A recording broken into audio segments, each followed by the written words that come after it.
So, dear respected teacher, dear friends, today is November 24th, and the year 2022, and we're in a still water meditation hall. I like that we're pretty much the still water. I need that to be able to reflect the teachings that are transmitted from the Buddha and our teacher Tai, and established here and grounded by our community. So that's why often we say, dear Tai, dear Sangha. It's if I do it well, I remind myself that these are the teachings that I have learned. They're not mine. I'm fortunate to transmit these teachings to you, and also to take refuge in the teacher, in the community, for me to feel a relief sitting here, sharing my practice.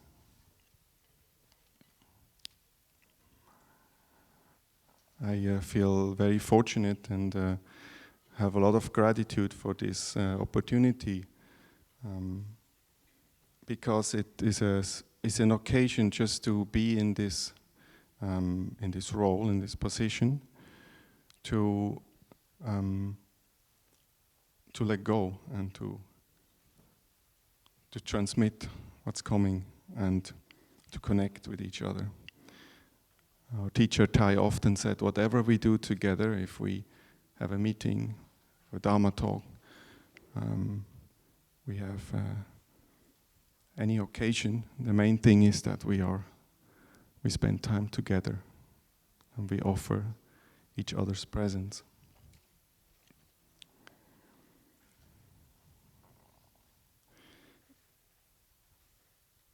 This form of sharing and Dharma talk is an opportunity for us to practice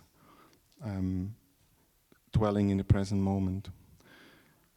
And it looks like that I'm the one who shares. I'm the only one. But we can ask ourselves, is that true? Sometimes we respond to what I say.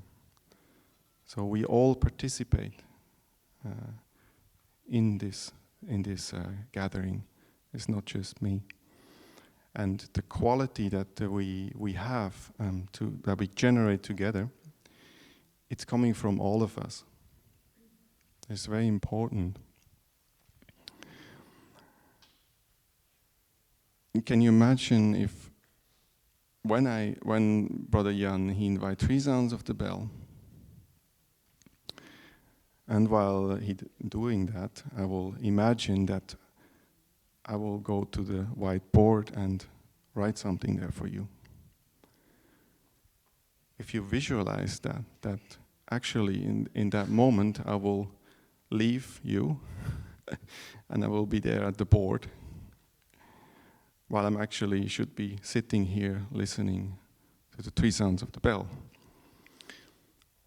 Of course, you will not see that, but it happens often, right?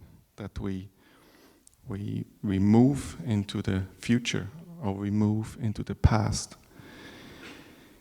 or we holding the present moment, and we miss to go on with the flow of life.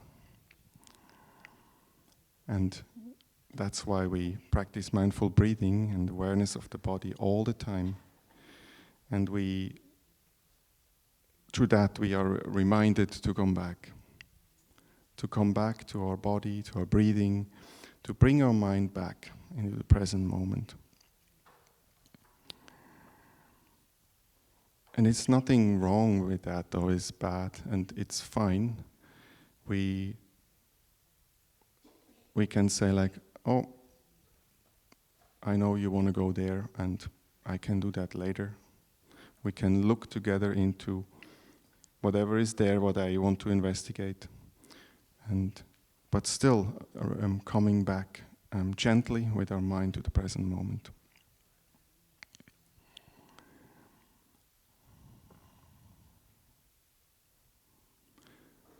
But even then, when we hear the words and there's some things happening in us, and this is beautiful. It's like many things, many colors, many thoughts arising, many feelings, and they're all together in this present moment, and we can hold this together and we just let it flow. We let it flow as a river. We have a saying in Plum Village, we go as a river. So we can take refuge in that river. We don't give ourselves up as an individual, but we just go with it.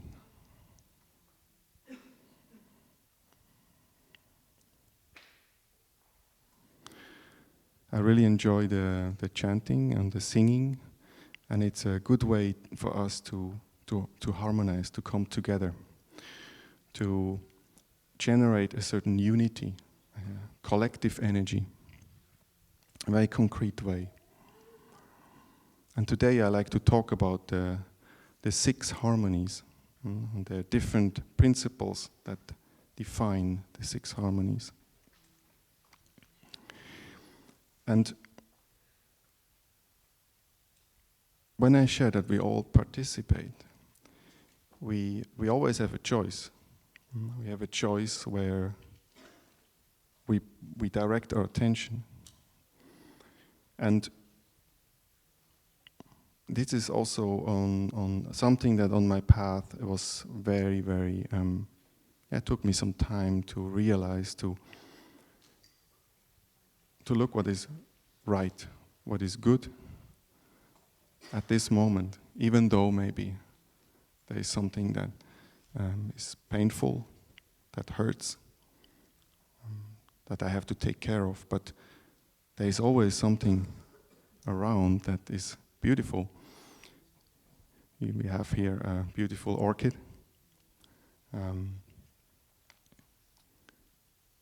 Sometimes it's good to go away from what may be very dominant in ourselves or in our surroundings and concentrate on the beauty of this orchid.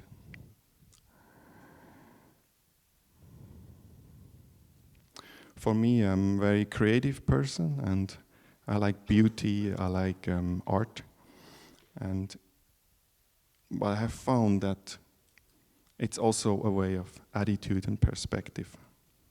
Like how do I define beauty? How do I define harmony?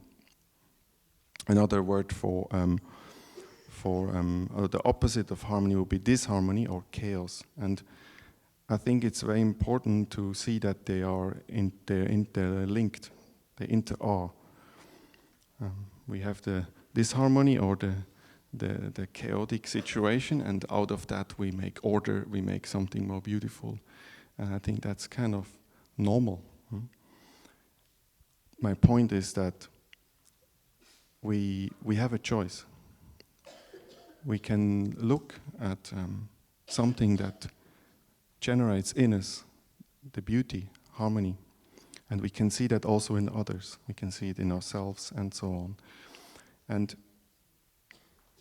it's very powerful. An example is I can say like, well, you all wear different colors. Why you don't wear all brown? It's much more harmonious if you all wear brown, but is that true? I think I would miss something if I don't see you wearing different colors, and I feel like, wow, that's, if it's always brown, it's get like, okay, it's brown. There are different shades of brown. But it is a way of also training myself to see the beauty in things that may not appear like harmonious. There is one thing also that our teacher said, in meetings when we making a decision, and we come together, and we call it the consensus. It's our way of making decisions. And he say like 60% harmony is enough to move on, to decide. You don't need to have 100% harmony between each other. You know, that means that those who are not happy, they feel like this is not harmonious, they may have to let go and say like, okay, I trust in the community, I take refuge in the community, I go with the river, and I let go of my unease, my views. Mm-hmm. I had situations where we didn't come to a decision, and yeah, then you're happy with 60% because you cannot sit forever and wait until we have a lot of harmony. And I think that also it's very healthy to have this harmony in a community, because then we go in the direction of generating harmony. We are cultivating harmony, because harmony needs to be cultivated. It's not something that is given. I can see that in my monastic life. Conditions are really good here, but it's so easy to forget. Take it for granted, and then not making so much effort anymore than, let's say, when I enter the community, when there is much more challenges, much more obstacles, this harmony that I experienced. But there was a time when I really had to push my aspiration and try to follow my breathing, stay in the present moment. And that generated aspiration and a lot of, I learned right diligence, and that carried me on the path. So this is all in the light of no mud, no lotus. We cannot say that utopia exists, 100% harmony in our society. I think it's we may never reach that. I don't know. It's a philosophical question. But the point is that we're striving. We go in the direction of more understanding, or beauty, more complete, more perfect, however you want to call it. The direction is important, not the goal.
So, dear friends, there is for the Six Harmonies, there is a nice story in the book that Thai wrote, Old Path, White Clouds. I don't remember where.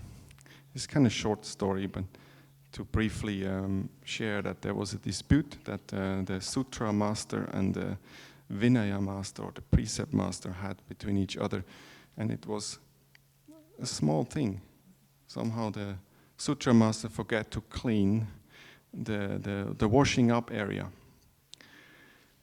And because of that, they got in trouble with each other, and they started using power, they're using their position, and that created a split.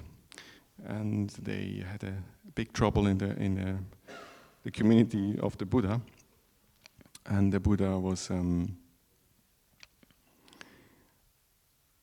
was trying to understand, and somehow they said, like, well, you don't have to worry. Let us, just do your meditation. Be at ease. We don't want to bother you with what's happening. And then he left the community, and he met a small community, and then he somehow get in touch with their spirit of living together. And just briefly, what he heard from that disciple was that they wholeheartedly take care of each other, whatever happens, and it's not that we just live alone. And he said, like, well, maybe it's better to live alone. But when he heard that, he said, like, well, that must be something that we have to practice, taking care of each other. And he brought that back. But then after that, he still he spent a winter retreat by himself in solitude. But he brought back this teaching, which is, of course, for monastics, but can be very easily applied also for us, for all of us, for the lay community and in society. And he called it the principles of the Six Harmonies. And I like to use the whiteboard. See if that goes. I need a third arm.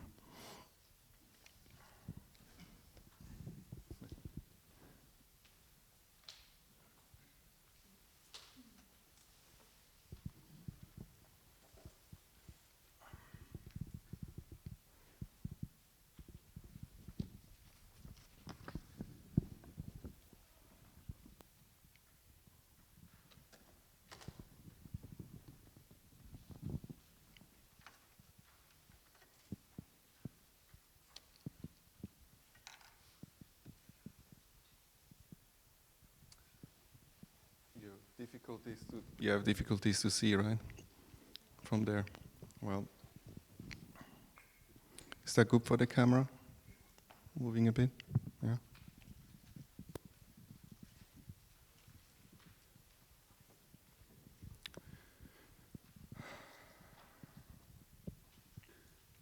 It's not very complicated. It's just to know that, to put it here and to support the process. Okay, so we have the 6 harmonies.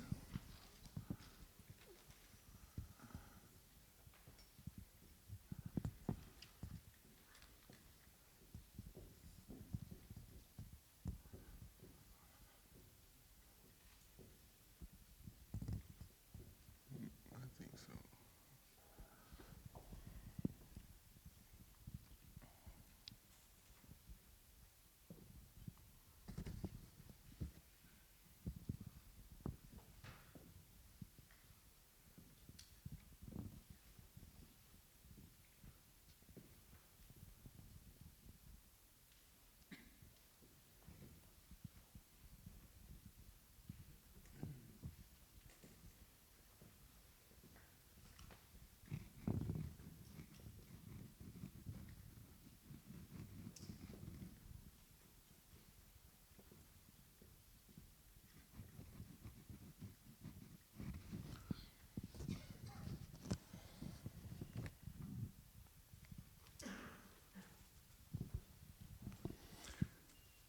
So the first is the body as the principle of harmony. It means physical concerns, bodily concerns. It's also different phrase. It's like sharing a common space, such as a forest or home. And I really like forest.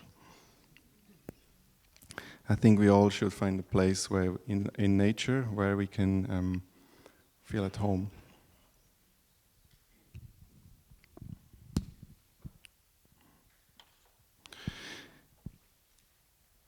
It is clear that when we live together, that we take good care of our body, and we will automatically take care of others. As when we get sick, others have to take care of us. And also our well-being, our joy and happiness depends much on our bodily health. And one very good way is to bring back body and mind. So we use the breathing to come back to our body. And this also connects us. So when we are together, we can breathe for each other. We offer this practice of coming back to the body to also support each other. When we are under stress, when we agitated, and we can generate at ease in our body, we will radiate that for others. We will offer it without sharing a word, without doing anything. We just offer our presence, our rootedness in the body, and that then is already taking care of each other.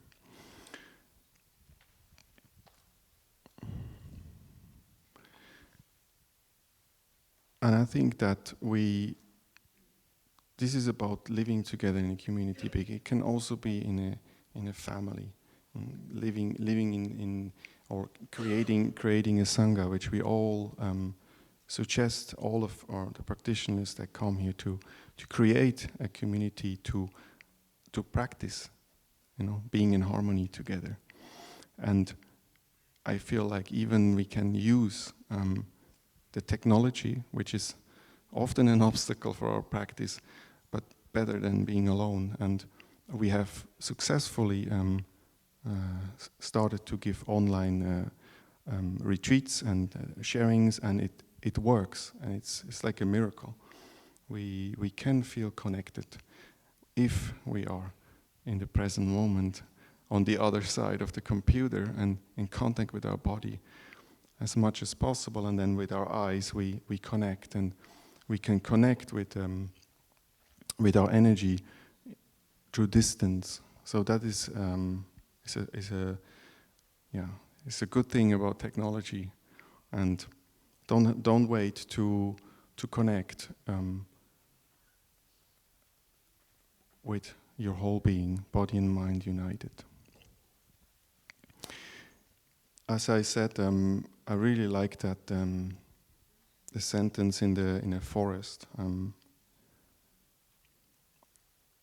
I have found a lot of healing of visiting a place that I like, and did walking, and I go often there. It's like building a relationship with a place in nature where you whatever you like, water or rocks, forests, meadows, fields, whatever is your nature of your character.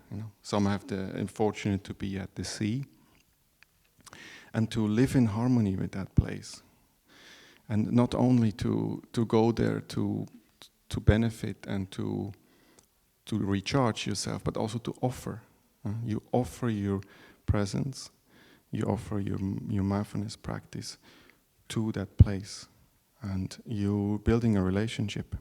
You're living in harmony. You don't let any traces. Like if you see someone put trash on your beloved place, gently take it and bring it away.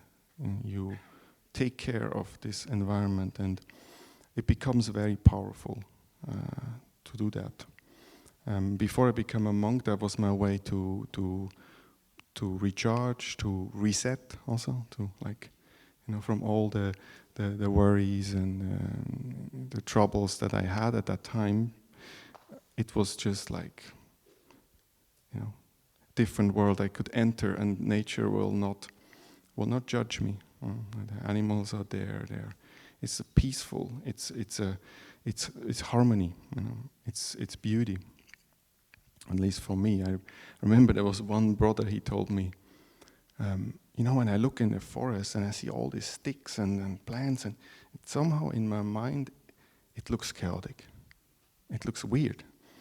But actually, when I let go and I open myself, I see the beauty. So you see in nature, you see there is nothing is perfect. There's no lines like here. There's a lot of lines. It doesn't exist so much in nature, but it can make us feel like, oh, it's nice. It has its beauty also. But anyway, just a side note. The main thing is that really, really take refuge in nature as much as you can. And of course, you can build your Sangha in an outdoor place. And in my country, I'm from Switzerland, they have a lot of play school and kindergarten in the forest, which is just, must be amazing, like to learn that from early on, that we can take refuge in nature. And it is a body, and our body and nature we're not separate, but we have so much time we spend on screens, and especially our young ones, and it's hard for them to learn. You know all the issues. I don't need to remind you about that.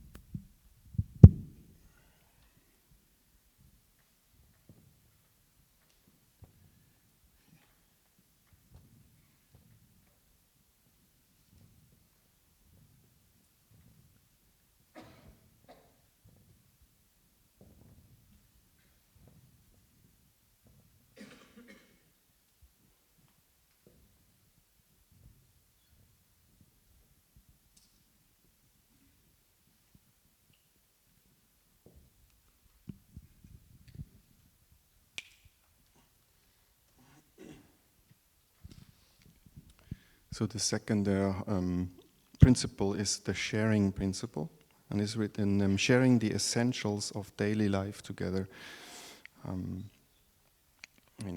For us in the community, we share many things, and it's very good.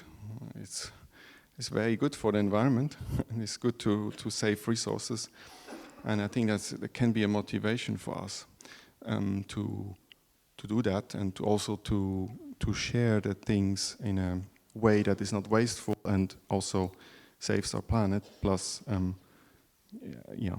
having more resources for others. But it is also a practice of giving. It's a practice of the joy of sharing things. Like, can be food, can be something we like, tea, like many things that are more like have to do with the material side. And it is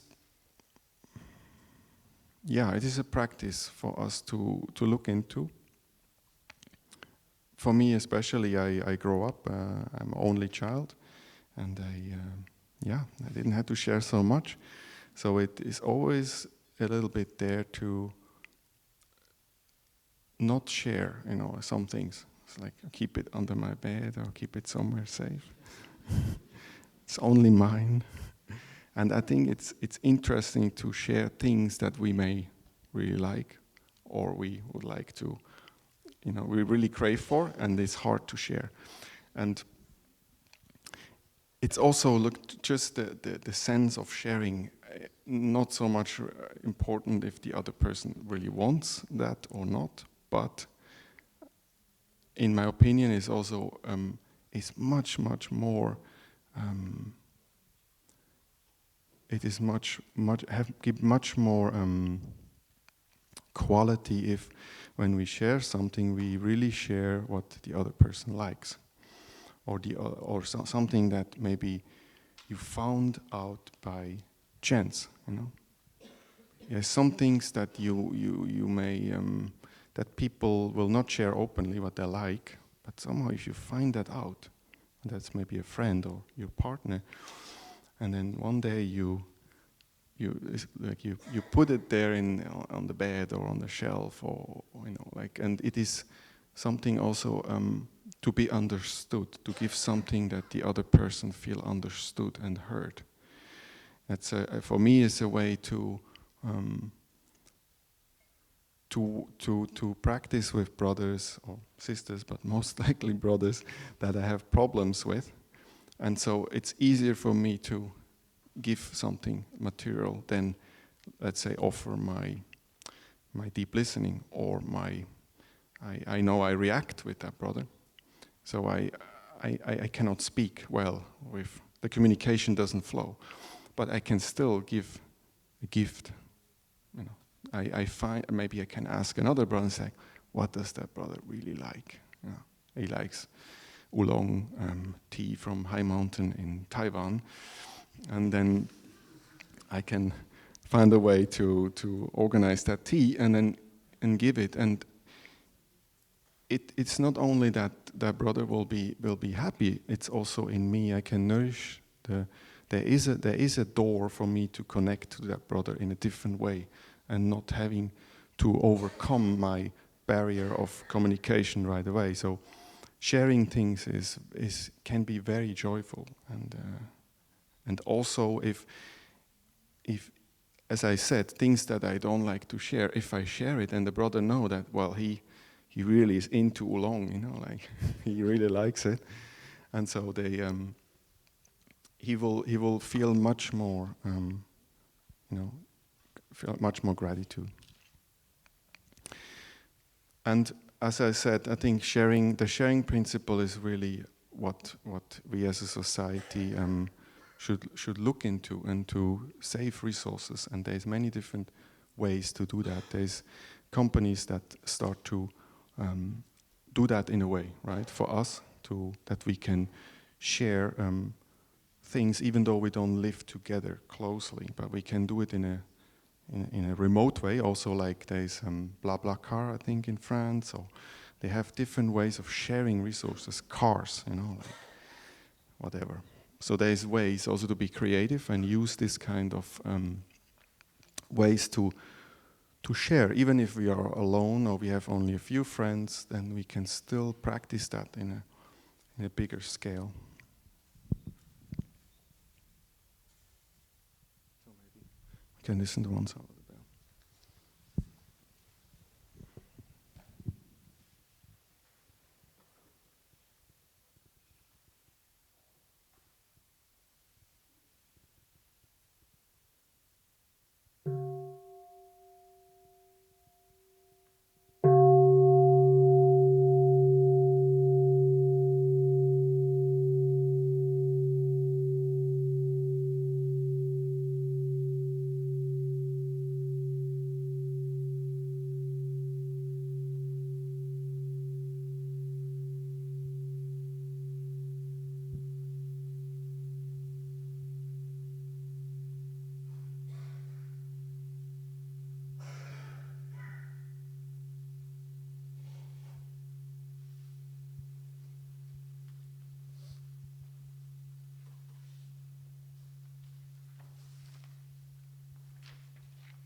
So the third one is sharing the same mindfulness trainings together. Observing the precepts together is another way to say it. Some of you have taken the Five Mindfulness Trainings. That's a way of supporting each other and observing them, learning about them, applying them, and that makes it much easier for all of us.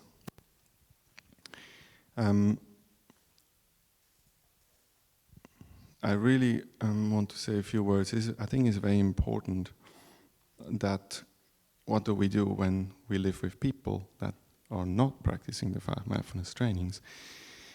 And we can try to ask them if they're interested. We find skillful ways, but we may have to accept that they are not open to a look into the Five Mindfulness Trainings. But I think we have to understand that these trainings, they're also embedded or they're included in culture, in our tradition, in our way we brought up, in some parts. And everybody has a different emphasis. Like some, maybe vegetarian for a long time already, or others, they emphasize a lot on speech. Others, they are very families. They are very aware of consumption. So when they raise their children, then no TV or no gadgets and things like that to really support their children to grow up, and they have never heard of the Five Mindfulness Trainings. So they have wisdom, they have understanding, and they have also learned from different sources. And I think when we live together, we have to recognize what the other person likes to practice and to look at that and to make this jewel more beautiful, polish it, Like also understanding someone's emphasis on training, Like a profession is also a training. Was a machine mechanic, and in my profession I had to be really mindful and concentrated, because otherwise I often could cut my fingers. I mean, not all cut my fingers off, but it's a really dangerous job. The machines are quite big and strong, and so you naturally practice, right? You practice mindfulness, concentration, and you have the insight, because I cut my fingers, and every time I saw the machine, it's like, okay, I remember that it was very painful. It lasted so long to heal. And then somehow I forgot that I have to be careful, and I got cut again. So, and I forgot also that actually it's nice to have no wounds on my fingers. So that's the Four Noble Truths, short. Everything is there, The practice is not something separate. We're not coming here and we are practicing meditation and come in a monastery, and then the other people outside, they're not practicing. In the beginning, I was, like having this robe and having this ritualistic life and always practicing as like, well, I'm the only one practicing. Not in the sense of like gaining wisdom or life experience, but I saw it as almost there's no without practicing, not without observing the precepts. But later on, after a few years of practicing, my mother got sick, and I had the great opportunity to be with her in the last months that she had, and I learned so much about life, and I see that my parents, they had their own way of practicing. Life make you practice and grow up. The illness of my mother became a way for all of us to stop, to look into ourselves, into life, and to come together as a family. And because of my practice and stability I had and the community that was supporting me in the process of being at home with my mother, I saw a lot of this beauty and insights that came out of this, difficult situation, sad situation. But it arose openness, and I think in that time, in this month, or 2-3 months in total, it has different parts. I think I met my mother and my father for the first time in my life. I mean, and I spent a lot of time with my parents. I really loved them. I lived at home very long, and I went always for lunch, and I had a very close relationship with my parents. But it had to come to that moment where there is a big suffering for all of us, and it was the time when we let go of our stories and our fear and our resistance between each other, and we came closer, and this filled my heart so much that I didn't have much grief. I saw life, and I knew that it was right, and my mother had a good life, and she had her life, and we made something out of it, and that's I'm still carrying in me, and of course I also know she is in me. I'm more than my mother than my father, and and she also, the way she dealt with death was very great, and I have that also. I feel like sometimes more difficult to deal with life than with the thought of death, if you know what I mean. Anyway, it was for me an opening that life is moving us ahead, and that's beautiful. And after that experience, and later on, I can see it very easily. I see it in people who may sit in a bar and drink beer. I can see that there's something in them, and the time is right, they come up, and they will grow, they will transform, they will learn in life. Everybody, whatever happens, and give me a lot of joy and freedom in a way. I also can accept everybody the way they are. They're on the path. What is changing when we start to observe the mindfulness trainings, and we practice mindfulness, concentration, insight, and we create a practice body, a community, we increase the process. We go maybe faster, you can say more efficient, which is not such a good word, because Thai often said like mindfulness practice is not a tool, it's a way of life. It's not like we practice mindfulness and then we become more famous, more money, more power, more sex, which we can see that happens, that this mindfulness is used in many different areas, which is normal. But what we do is like we actually can be very happy that we found the trainings and the practice, because it's a chance for us to make good use of our time and to take the chances we have in life. And when our family is still there, our parents still there, our beloved friends, our partner, it's an opportunity for us to work things out, to create harmony together. And when we do that, it affects everybody else, and so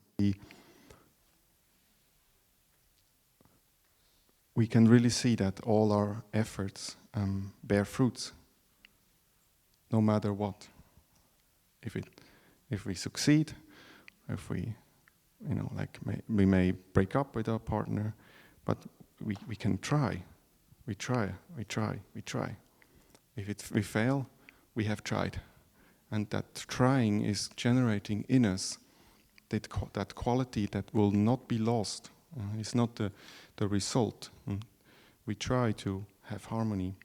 We try to practice the mindfulness trainings as good as possible, but like I know how hard it is. Every time I go for a home visit, after 2 years, it doesn't take me long to forget the routine, the simple things, to stop, breathe, look deeply.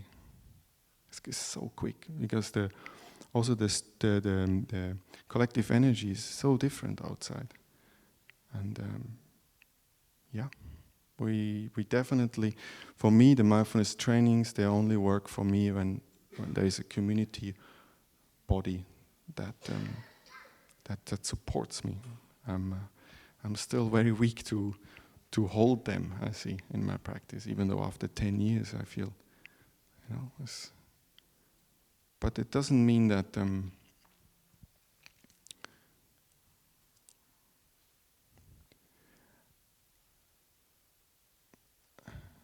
it doesn't mean that it's not possible, but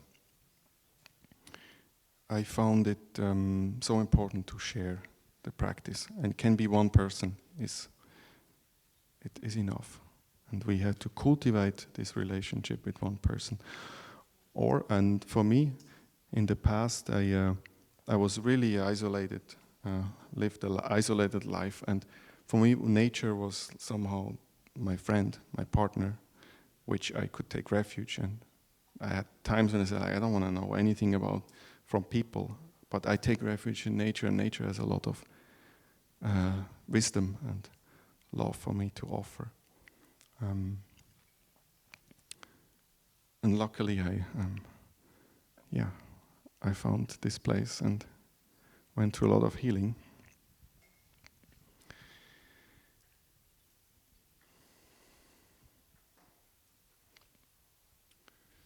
Oh yeah, this part is also very important. When we can transmit the trainings non-verbally by our actions, and the way we live, people will get it. Especially if we have ease, joy, we have mindfulness, people will get it. And one day they say, like, you have something that I don't have. You know something. Can you tell me? And then you may, you can share. Or we have to be very careful. And anyway, I'm sure you know about it. It's also not about Buddhism, and as I shared in the beginning, it's also about culture and tradition, and I think on spiritual roots, we all are invited to keep our spiritual roots. I also have different roots in me, and our practice is very open to include it. It's very important. We can have 2 or 3 roots, depends on our parents. Maybe you have Muslim background, or you have a Christian background, Buddhist background. We need all of it. We can practice it all together, and that's why Plum Village also has tried to make it applied Buddhism, applied ethics, for us to make the trainings available for everybody, because it's universal. There's nothing that we need to make a sign on it and to say, like, it's only this.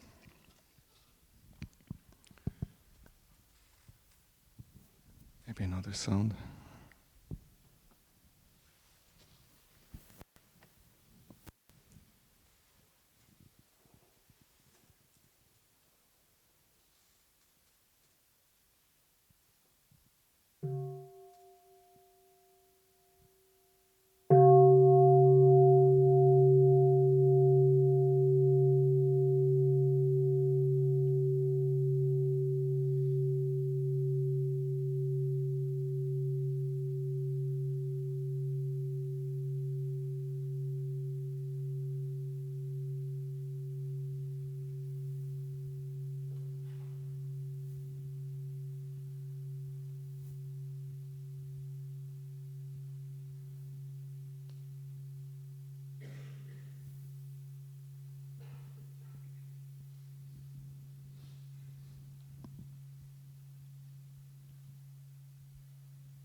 So the fourth is the harmony with speech as its basis.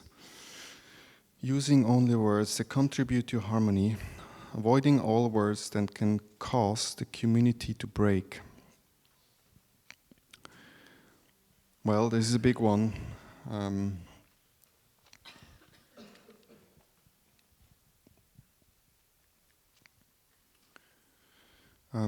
Our speech, to orient it in a way that we can ask ourselves, do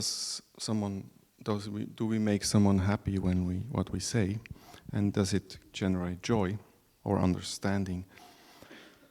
Is a way for us to practice loving speech. It's not easy, definitely. I feel also it has to be really authentic.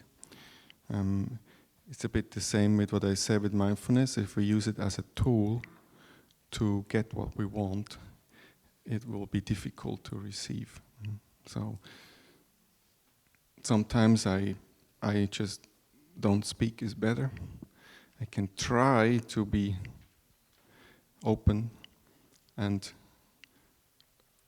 loving, but it may not work. So I stop speaking and I may give a gift or something. It's also sometimes really like to avoid, to refrain from speaking.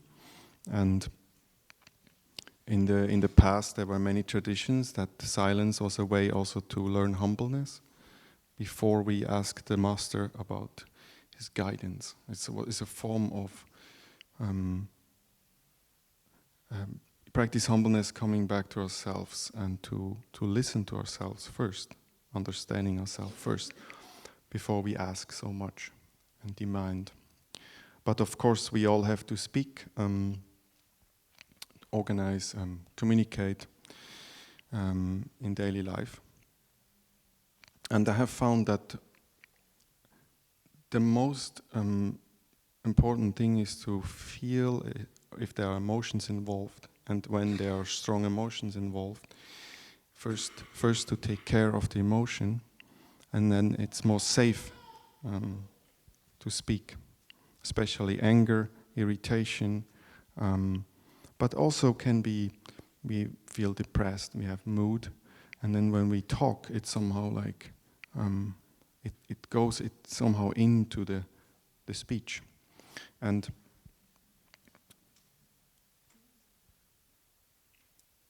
we sometimes try, and we can also stop, or we move away, like from talking if we feel that something come up, strong emotion, for example.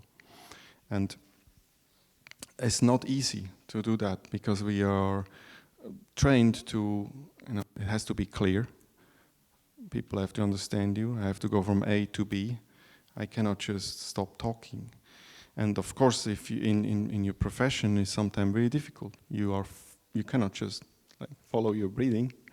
Your boss will say like, "Wow, what's going on with this guy? He's just standing there and following breathing," or you walk away. Here in Plum Village, you can do that, and I advise you to try it out. Like to stop. And Dharma sharing is a good practice to do that. To try. You start, and then you may feel up, and then you stop, and then you can decide if you want to continue or later.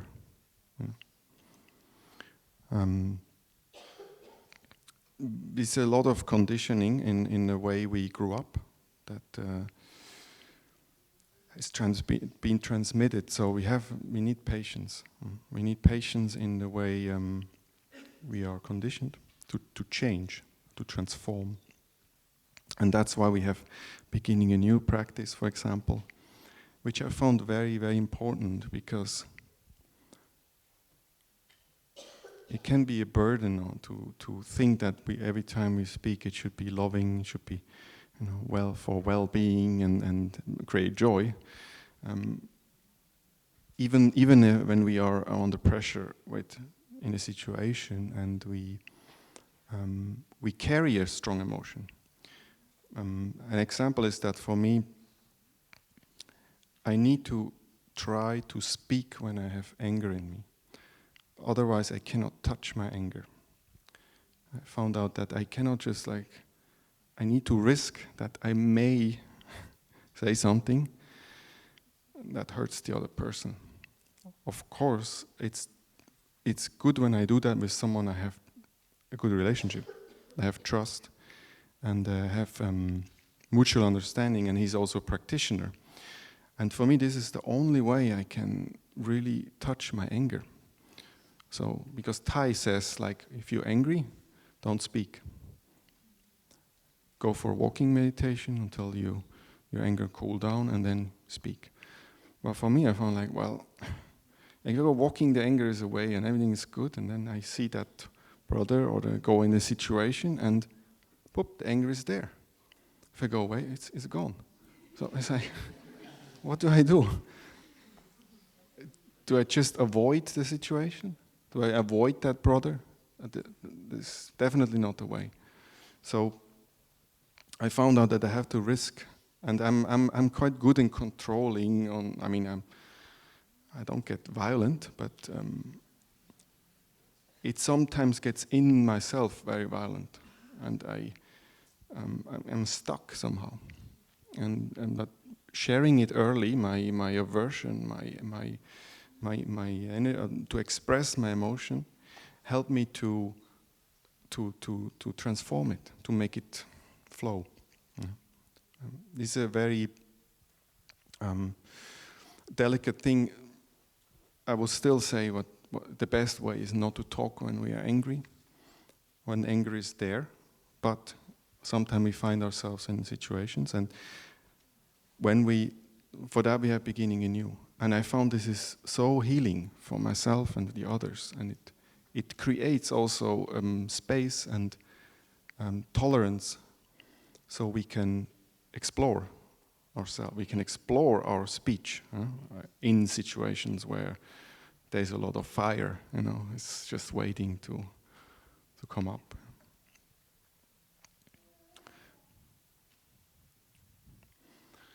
And sometimes also, as I said, it's sometimes internal, and I found that there is a lot of violent speech in me. It often happens judgmental, very, very strong, like righteousness, very like, this is right, this is wrong, you are like this, it's like, it's going on, and it's really, really violent. And I'm sure that it also affects the other. It's not like when I don't speak means that everything is good. Because sometimes I found myself also expressing my speech in action. So that's maybe I turn around and walk away, or I look very serious, and that's also a form of using speech, because speech is much related to emotions and strong emotions, and so we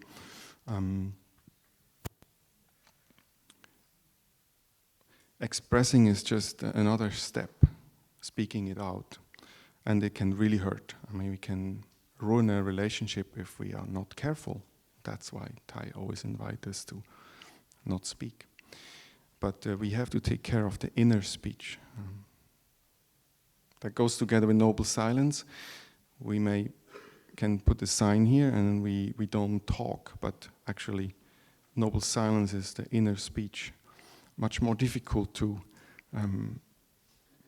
let's say, to calm down and to stop and to transform and to also understand what's going on, and then to release that emotion in us in relation to what then we share.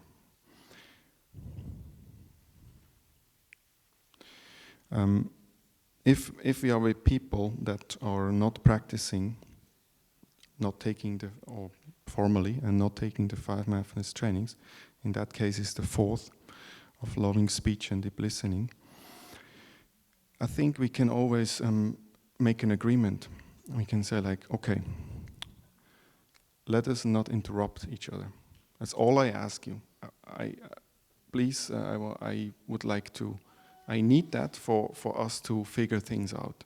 Let us not interrupt each other, and see if we can find an agreement, and then you can practice whatever you do, like with preparation, follow your breathing, but let the other person just follow that agreement, that form of not interrupting. And that may already be enough to restore the communication, restore the harmony. And we can also always be an example and go and say like, give 3 flowers, like beginning anew, say something good, but it has to be genuine. Or talking about something else with that person, about football and not about relationships, or about movies or whatever. It's not about food, something more wholesome. In order to find a bridge between, which is not based on the conflict that is related to speech. And when you have done that, then you may say, I'm sorry, I really regret that I reacted. I regret that I cannot control my anger, and I'm really working on it. And I try my best to become a better person, and please help me, support me. I really want to change. And that's all, I think, for the beginning, to bring a shift. And maybe even the other person will say like, well, whatever, respond maybe inappropriately, but then you come back to your breathing and you just do it again. You be a good example and you try it again. Very powerful. And it's also inwards. For me, very important to look at people and see the goodness, see the flowers of people, and keep reminding myself.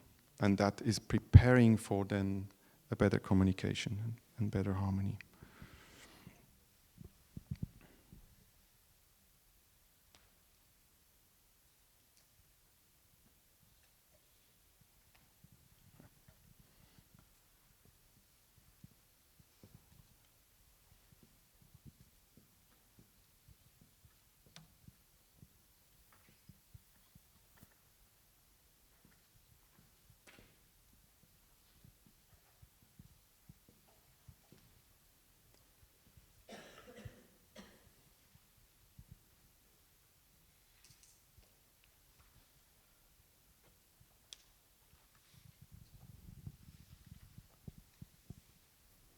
So the next one is harmony of views.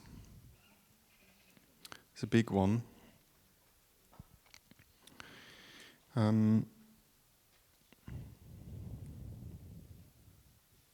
Sharing insights and understanding together.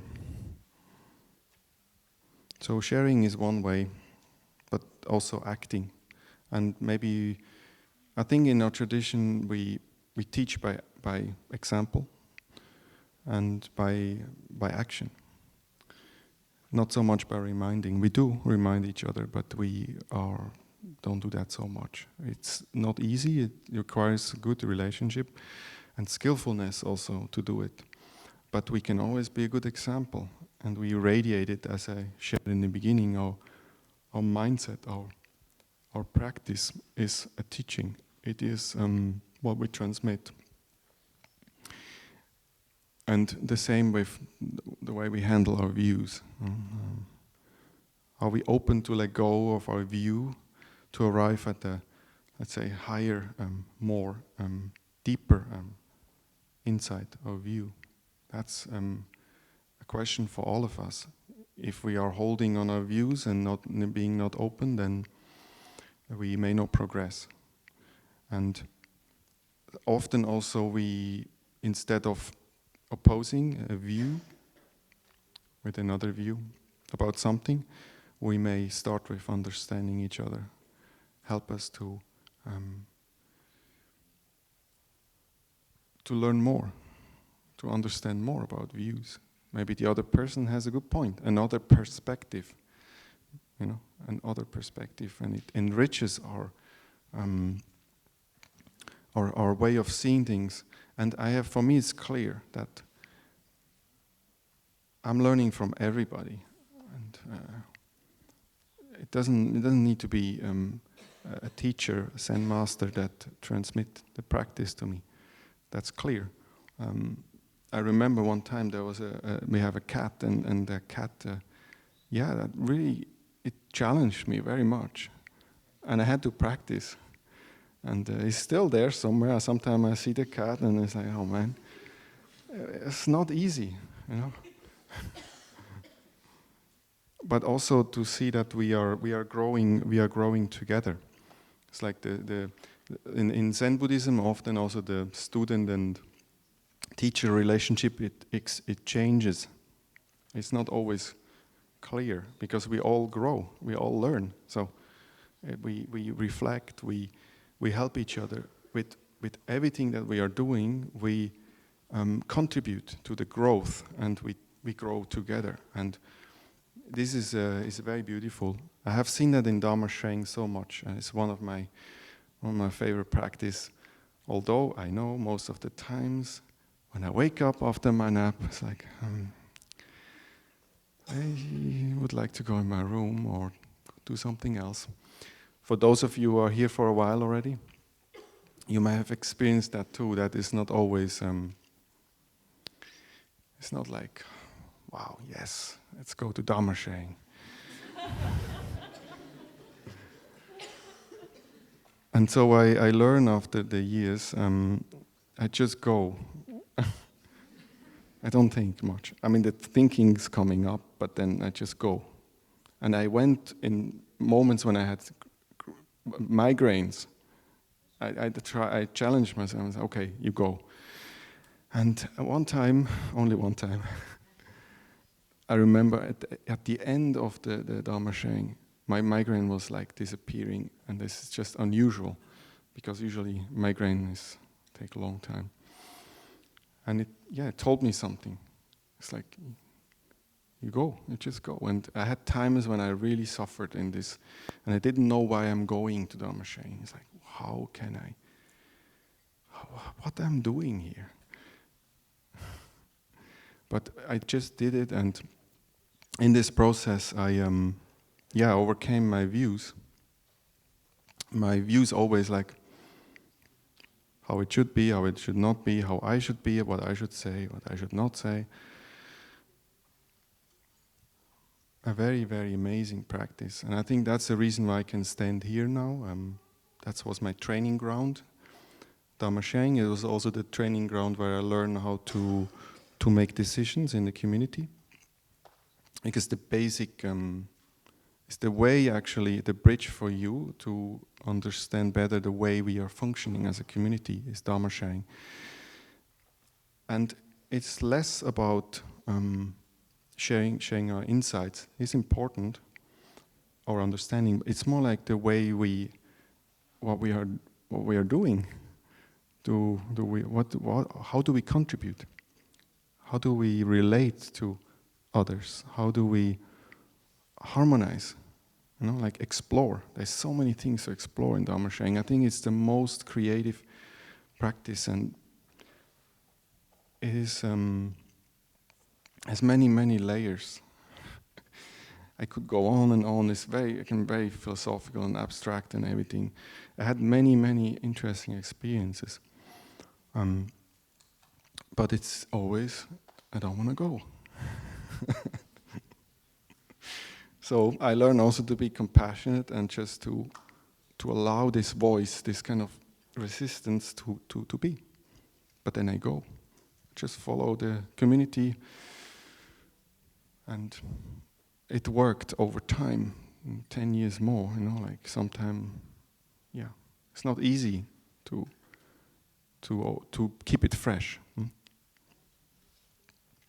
It's not easy. But it opened many doors for me. So I think that's how I learned to live together with people, mainly. Because it's such a safe place. It's safe. It's I can babble. In the beginning, I remember I couldn't almost speak.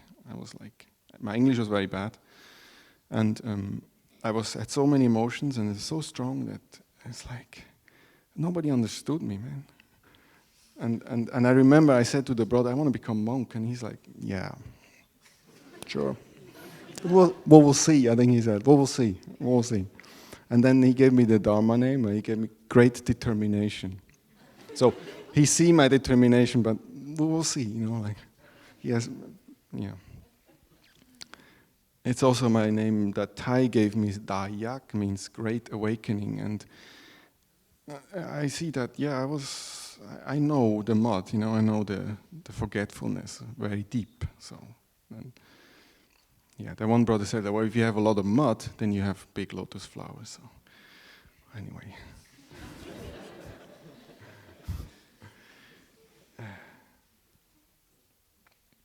Yeah. Time's short. Maybe we'll listen to one sound of the bell.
So the last one is the harmony with the mind as its basis. Respecting others' viewpoints and not forcing another to follow your own viewpoint.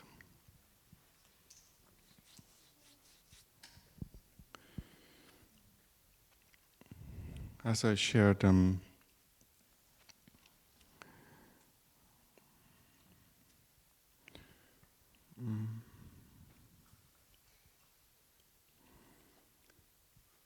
understanding is an important part in order to let go of our views, because and it's often like in the story, the small things, forgetting to wash up. The wash-up area was leading to a conflict, and it's often in our community that small things lead to conflicts. It's not so much the big things, because when, let's say, someone has a difficult time and you can see it, and he will smash the door or run or not walking unmindful, you can forgive, or you can let go of your view that he should do better, for example, because you see it. You see, like, well, he suffer. It's okay. But often when we don't see it, it becomes really challenging. It can be like not closing the doors, for example. Well, you say, like, what has that to do with the path of the Buddha's teachings? Or how can that be important? But I can share personally, and I don't know where it comes from, but when I'm in the room and I'm sitting here, and then there's the door in my back, and if someone come in and you leave the door open, I feel unsafe. There's a feeling of like there's something weird. I don't feel like, I feel not content anymore. It's like, and it comes from somewhere. It's in me most likely for someone cross my boundaries, and I don't feel safe, so I cannot relax. It's not that I have a big problem if someone leave the door open, but it takes away my ease when I live in a room where I need to refresh myself, where I need to recharge my energy. And so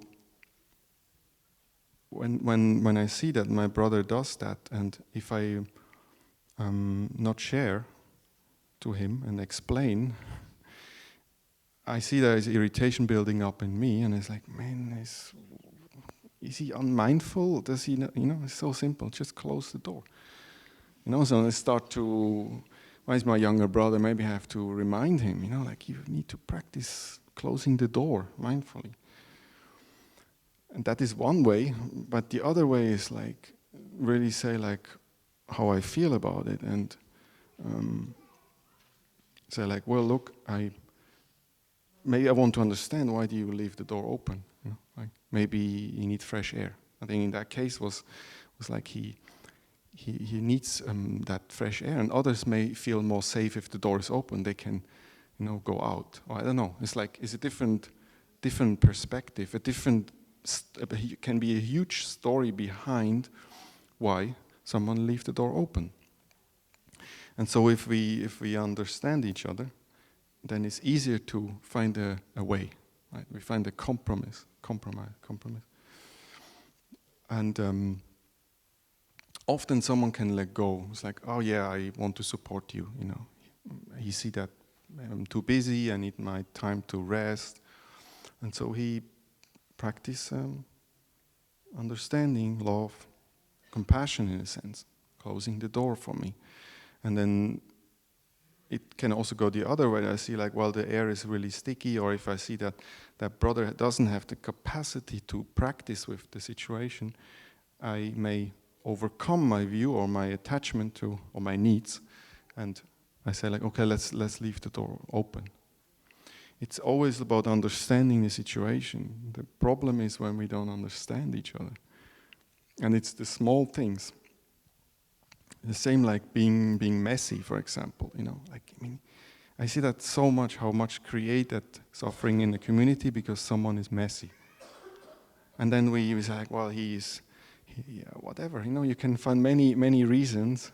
You can reprimand, you can judge, you can have negative thoughts about that, but then because you don't know, but maybe I'm sure this is a true example for some. It's just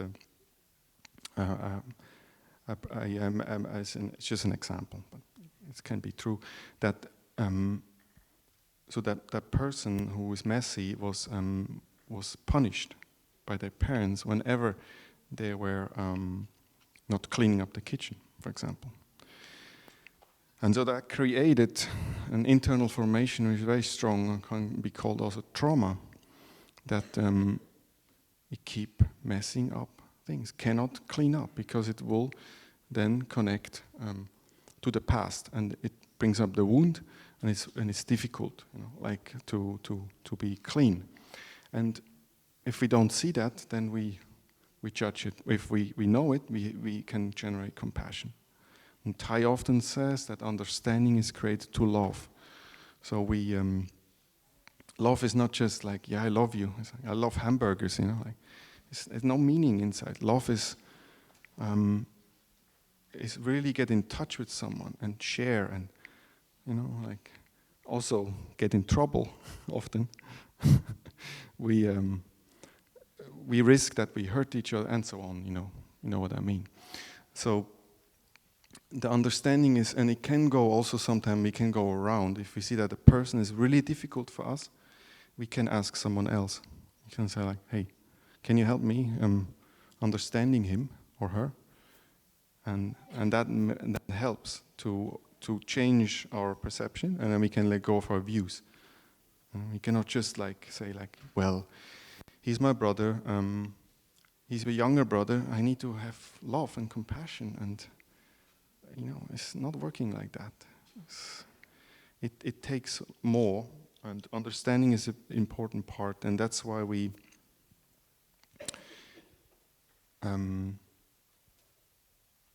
collect these kind of things. We some things we can see through observation, but some other parts we need to investigate, and we have to be very sensitive before we approach someone with our asking to let go of our views, of the view of someone's view, demanding, like, hey, I suffer, but because you do this, so please stop doing it, so I don't suffer anymore. But actually, that person needs time to transform. Their suffering is a form of untangling the internal formation, which is built up over, can be built up over many years, and it is connected to basic emotions like fear or loss and all these kind of things. And so the point is that we use the mind, our rational thinking, to analyze, to observe each other, and that helps us to create harmony. And we can also, the time is right, asking, sharing, and it's much easier that way to let go of views.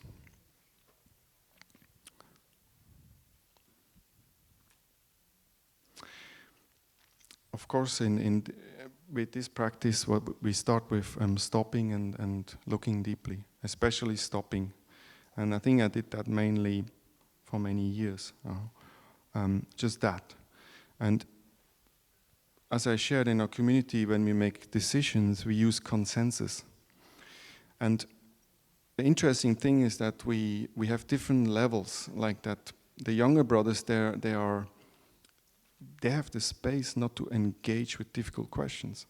So the elders will solve them. And then there is another level. So we have novice bhikshus and Dharma teacher, and then is senior Dharma teachers. And it's not about, the hierarchy has not only, for us, it's not about like top down, hierarchy. It's about like pre-cook and also taking care of each other. Some topics or decisions are very difficult to make in our community. And if you don't have the stability in your practice, you may lose faith in the community. Hear something is like, how can that be? And you don't have the experience, you don't have the understanding also of the community. You don't know, and that may then can be very, very difficult for you to practice with. And so we allow the young ones to grow into it slowly, step by step, with their taking care of their own self, and then learning how to take care of others. It's very, very important, and I think that is what you can take with you is that it takes time. So when we have a relationship with a partner, we may see things, that we could point out, but we need to ask: are we ready to open the door? Are we ready? Are we ready to listen? Are we ready to share it?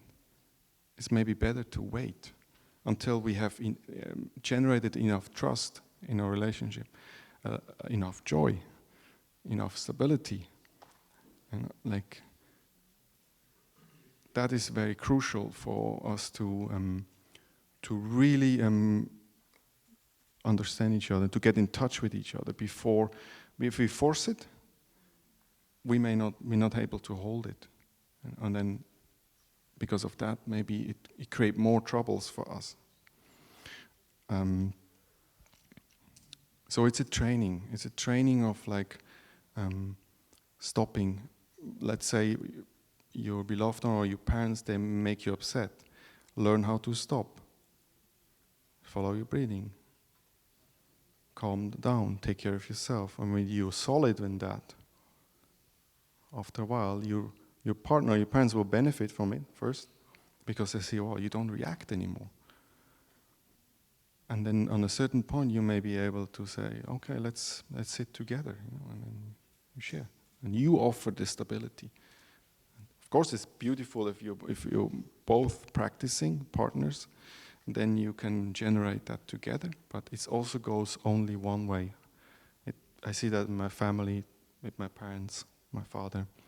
Yeah, it depends on me. I can influence the communication and building harmony. And so that's very important. That I feel it gives us hope, even if others don't want to, change, in our opinion, in our view. And the magic can happen when we know how to stop, to come back to ourselves, take care of ourselves, and then we look deeply, we understand more, and out of that we can generate harmony. And it's a process, it's a path. And patience is very important. And there we also have faith. We have seen maybe others made it, the simple practice of following breathing is hard to believe. Your mind will often may say well, and maybe also the effect of mindful breathing is not that much right away. Who knows? You may not have blooming out of joy right away, or you have deep insights. But I do see that mindful breathing, even if it's very low quality, has an effect on the situation, on the present moment. And I experienced that when I went shopping.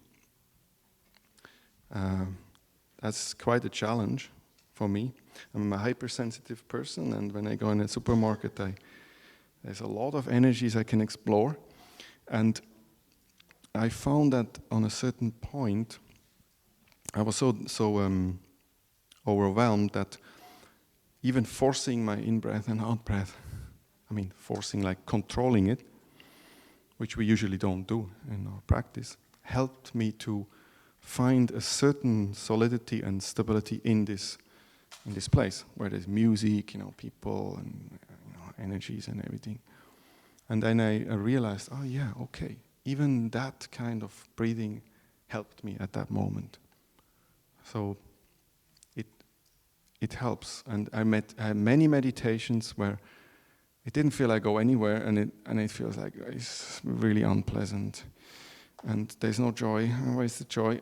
But somehow, after this 30 minutes or 45 minutes, my day was different. My day was better, and I realized that, and that then created faith in the practice, and step by step, it become more, more joy, more ease, more peace, gratitude. Yeah. Okay. I think it's time for us to end. We have a nice sunny day. It's sometimes for me good to remember the past. 2 days ago there was rain, there was no sun. So now it's sun. I can increase more, make things more precious for me with the way I look at it. And so, I wish you a good time here in Plum Village. Enjoy the many opportunities we have to engage with each other. I know that sometimes people, first time coming, is like, oh, there's a lot of social interactions. But actually, we can play so many things for each other. We can help so many, we can shine light on so many things because of being together. So this Plum Village, big part of the Plum Village practice, and I found it very, very beautiful. So I enjoy Dharma sharing, even though just go and try. Thank you.